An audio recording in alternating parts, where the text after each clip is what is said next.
For those who have studied the effects of hypnotism, especially memories retrieved during hypnosis or hypnotic regression, abduction memories are highly suspect. Paranormal investigator Matthew Baxter is also a hypnotist. You learn very quickly that when you regress somebody, they just tell what's in their imagination.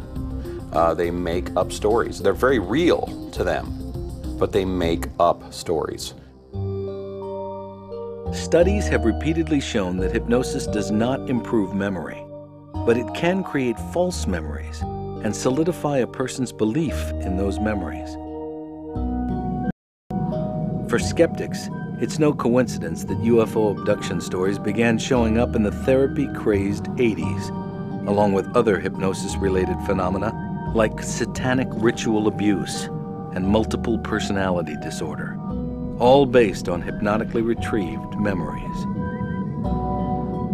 The problem here is the evidence for all this. It's hard to think of weaker evidence. It is human memory. It is recalled through hypnosis with all its attendant problems. It is administered by amateurs like me. And then comes this anecdotal information. It's the bottom of the pile of evidence, but it is evidence. Hypnosis may be the key to recovering so-called memories of abductions. But another brain phenomenon may be responsible for kickstarting the idea in abductees' minds to begin with. It's called sleep paralysis, and it's a true waking nightmare.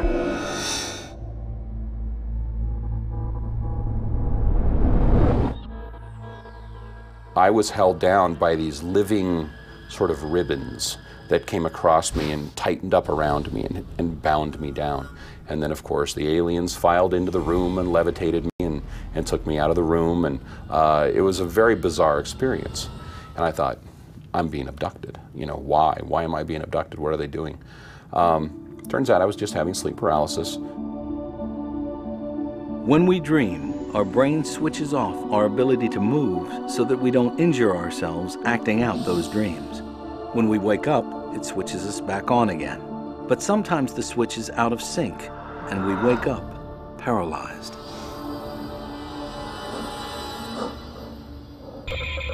They can physically change form.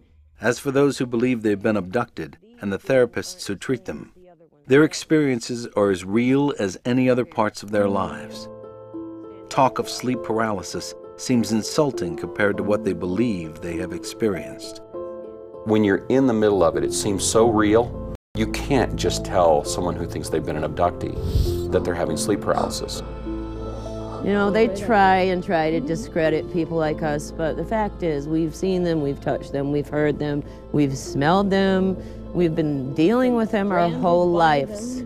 Yes, and they are very real. And I know it's scary for people to believe in them, but you know, sometimes we gotta look outside the box a little bit.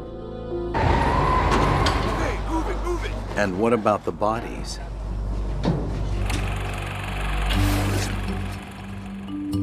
The government believes that people may have been remembering tests of jumpsuit designs using dummies dropped from heights over the desert. These were conducted years later, but over time, the government theorizes, they became jumbled with memories of the crash. Understand why people thought that there were bodies being recovered, why they thought there were aliens. Well, these crash test dummies that they were using, they were bald. They were wearing jumpsuits. They only had 4 fingers. They met a lot of the criteria for what the bodies were being reported as. But for skeptics, what people see is not evidence, no matter how many people see it. And no matter how qualified, especially pilots. The term seeing is believing has been bandied around as a fact for far too long. So just because you think you see something does not make it real. Your memory of anything is being constantly refurbished and embellished by your brain. That's what your brain does. It constructs this narrative. Now, I think if aliens were on their way, I would be a little more concerned than I would glad. I don't think that any race that's so much more advanced is in a completely selfless mode. There's a good possibility that they're coming here and we're nothing more than cattle to them. And that's dangerous. I've seen discussion about how we should defend the Earth if hostile aliens should make an attack on our planet. And my personal defense is that I would buy a lot of frozen pizza and head for the hills.